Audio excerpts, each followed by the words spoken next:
Korah son of Izhar, the son of Kohath, the son of Levi, and certain Reubenites, Dathan and Abiram, sons of Eliab, and On son of Peleth, became insolent and rose up against Moses. With them were 250 Israelite men, well-known community leaders who had been appointed members of the council. They came as a group to oppose Moses and Aaron and said to them, "You have gone too far. The whole community is holy, every one of them, and the Lord is with them. Why then do you set yourselves above the Lord's assembly?" When Moses heard this, he fell face down.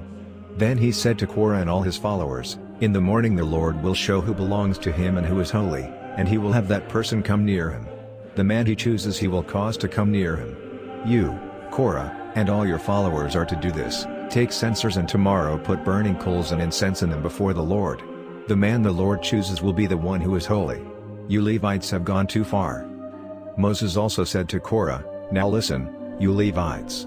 Isn't it enough for you that the God of Israel has separated you from the rest of the Israelite community and brought you near himself to do the work at the Lord's tabernacle and to stand before the community and minister to them? He has brought you and all your fellow Levites near himself, but now you are trying to get the priesthood too. It is against the Lord that you and all your followers have banded together. Who is Aaron that you should grumble against him?"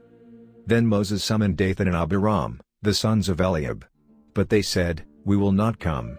Isn't it enough that you have brought us up out of a land flowing with milk and honey to kill us in the wilderness? And now you also want to lord it over us. Moreover, you haven't brought us into a land flowing with milk and honey or given us an inheritance of fields and vineyards. Do you want to treat these men like slaves? No, we will not come." Then Moses became very angry and said to the Lord, "Do not accept their offering. I have not taken so much as a donkey from them, nor have I wronged any of them." Moses said to Korah, "You and all your followers are to appear before the Lord tomorrow, you and they and Aaron. Each man is to take a censer and put incense in it, 250 censers in all, and present it before the Lord. You and Aaron are to present your censers also." So each of them took his censer, put burning coals and incense in it, and stood with Moses and Aaron at the entrance to the tent of meeting. When Korah had gathered all his followers in opposition to them at the entrance to the tent of meeting, the glory of the Lord appeared to the entire assembly.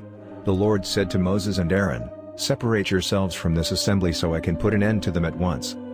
But Moses and Aaron fell face down and cried out, "O God, the God who gives breath to all living things, will you be angry with the entire assembly when only one man sins?"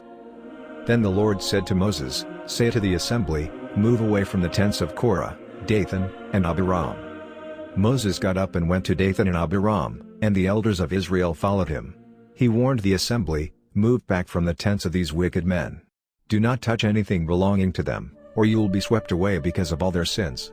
So they moved away from the tents of Korah, Dathan, and Abiram. Dathan and Abiram had come out and were standing with their wives, children and little ones at the entrances to their tents.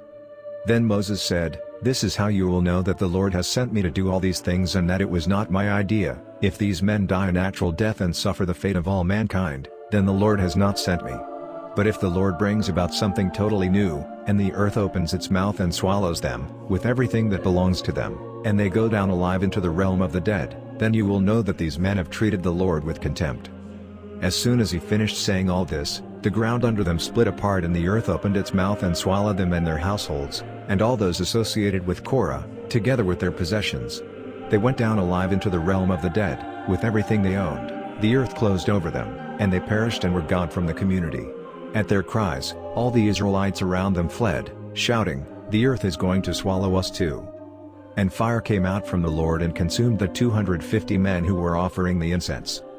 The Lord said to Moses, "Tell Eleazar son of Aaron, the priest, to remove the censers from the charred remains and scatter the coals some distance away, for the censers are holy, the censers of the men who sinned at the cost of their lives. Hammer the censers into sheets to overlay the altar, for they were presented before the Lord and have become holy.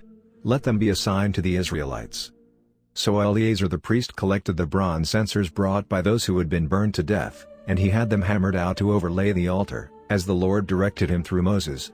This was to remind the Israelites that no one except a descendant of Aaron should come to burn incense before the Lord, or he would become like Korah and his followers. The next day the whole Israelite community grumbled against Moses and Aaron. "You have killed the Lord's people," they said. But when the assembly gathered in opposition to Moses and Aaron and turned toward the tent of meeting, suddenly the cloud covered it and the glory of the Lord appeared. Then Moses and Aaron went to the front of the tent of meeting, and the Lord said to Moses, "Get away from this assembly so I can put an end to them at once." And they fell face down.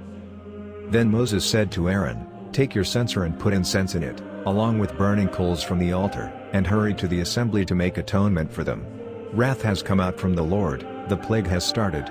So Aaron did as Moses said, and ran into the midst of the assembly. The plague had already started among the people, but Aaron offered the incense and made atonement for them. He stood between the living and the dead, and the plague stopped. But 14,700 people died from the plague, in addition to those who had died because of Korah.